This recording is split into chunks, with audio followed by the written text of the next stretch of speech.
بزرگان اسلام، الحمدللہ رمضان المبارک کے فرائض، فضائل اور احکامات کے بارے میں دروس سابقہ میں میں نے باتیں عرض کر دی تھیں، اور اسی طرح لیلۃ القدر کی عظمت اور اس کی برکت اور اس کی فضیلت کے بارے میں بھی میں نے عرض کر دیا تھا کہ اس رات کو جسے اللہ تبارک و تعالیٰ نے 1000 مہینے کی عبادت سے زیادہ بہتر قرار دیا ہے۔ حتیٰ کہ بعض علماء کرام نے تو یہ بھی فرمایا ہے کہ حضرت سلیمان علیہ السلام کو جو اقتدار ملا تھا وہ 500 مہینے کا تھا، اور اسی طرح ذوالقرنین نے جو سفر کیے تھے وہ بھی 500 مہینے کے تھے، تو ان دونوں کو ملا کے گویا 1000 مہینہ بنتا ہے۔ تو اللہ تبارک و تعالیٰ نے حضور کو لیلۃ القدر کی عظمت کے طور پہ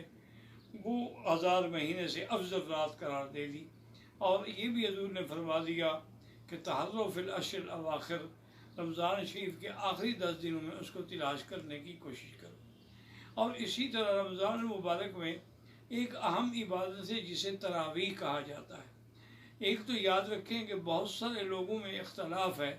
بعض لوگ تراویح اور تہجد کو ایک سمجھتے ہیں اور سب کو قیام اللیل کے نام سے یاد فرماتے ہیں،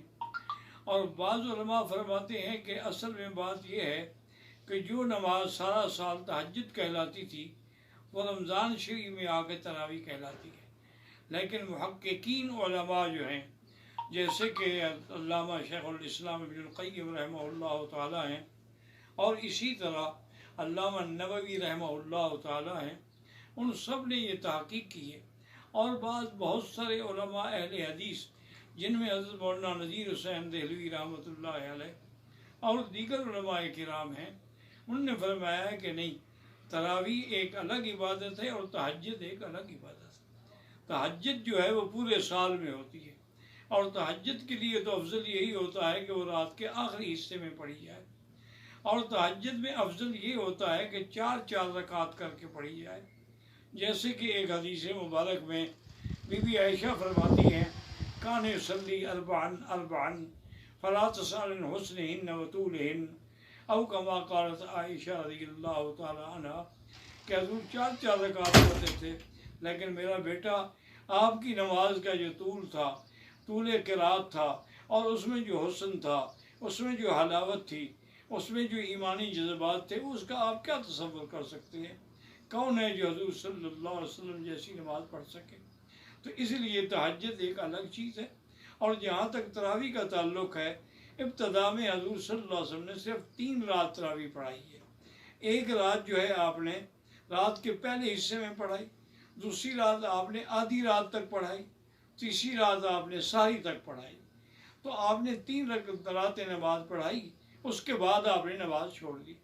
صحابہ انتظار کرتے رہے، لیکن حضور تشریف نہیں لے آئے۔ صبح کو فرمایا کہ میں جان کر نہیں آیا تھا کہ اللہ کو اگر یہ میری ادا پسند آ گئی تو کہیں میری امت پر یہ نماز فرض نہ ہو جائے، اگر فرض ہو جائے تو پھر ادا کرنا آپ لوگوں کے لیے مشکل ہوگا۔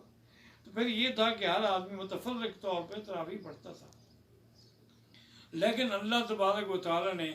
یہ عظمت جو ہے سیدنا امیر المؤمنین عمر رضی اللہ تعالیٰ عنہ کے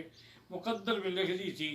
کہ آپ نے تمام لوگوں کو جمع کیا، اور حضرت ابی بن کعب جو تمام صحابہ میں سب سے بڑے قاری تھے، ان کے پیچھے آپ نے حکم دیا کہ تراویح ادا کی جائے، اور وہ تراویح حضرت عمر کے عہد سے لے کر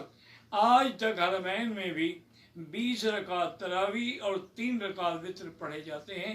اور یہی عمل تھا جو جاری و ساری رہا، اور یہی عمل تھا جو مقبول ہوا۔ حتیٰ کہ امام مالک رحمۃ اللہ علیہ فرماتے ہیں کہ ہم نے اہل مدینہ میں کسی کو بھی نہیں دیکھا کہ وہ 8 رکعت پڑھتا ہو یا 8 رکعت پڑھ کے چلا جاتا ہو، بلکہ سب لوگ جو ہیں وہ یا تو 20 رکعت تراویح اور 3 وتر پڑھتے ہیں، یا کبھی کبھی بعض مالکی علماء 36 رکعت بھی پڑھتے تھے۔ وہ کہتے کہ مکے والوں کو ترویہ میں طواف کرنے کا موقع مل جاتا ہے، لیکن مدینے والوں کے لیے تو اس لیے اگر ہم زیادہ پڑھ لیں گے تو کیا ہے، کیونکہ اصل مقصود تو قیام رمضان ہے کہ من صام رمضان ایمانا و احتسابا غفر له ما تقدم من ذنبه ومن قام رمضان ایمانا و احتسابا غفر له ما تقدم من ذنبه۔ اور اسی طرح میرے ایک بزرگ ہیں بہت تعلق والے ہیں جنہوں نے بڑا دین کا کام کیا ہے، مفتی کریم اللہ صدیقی صاحب، جن کے ہاتھوں پہ لاکھوں غیر مسلم اسلام لے آئے ہیں، ان کی بیٹی رمیزہ فوت ہو گئی ہیں، ان سب کے لیے دعا کریں کہ اللہ اس کی مغفرت فرمائے۔ اسی طرح میرے استاذ تھے، بلکہ استاد الکل تھے، شیخ الحدیث بھی تھے، شیخ الادب بھی تھے، شیخ المعقول والمنقول بھی تھے، حضرت مولانا منظور احمد صاحب نعمانی طاہر والی، ان کا بیٹے عبد الرشید نعمانی جو ہیں وہ بھی کل فوت ہو گئے، اللہ ان کی بھی مغفرت فرمائے اور ان کے درجات بلند فرمائے۔ صدق اللہ العلی العظیم۔ ربنا تقبل منا انك انت السميع العليم وتب علينا انك انت هي الحلقات تحفظني بآيات من القرآن، هي الحلقات تملأني بحب المصطفى العدنان، هي الحلقات تحفظني بآيات من القرآن، هي الحلقات تملأني بحب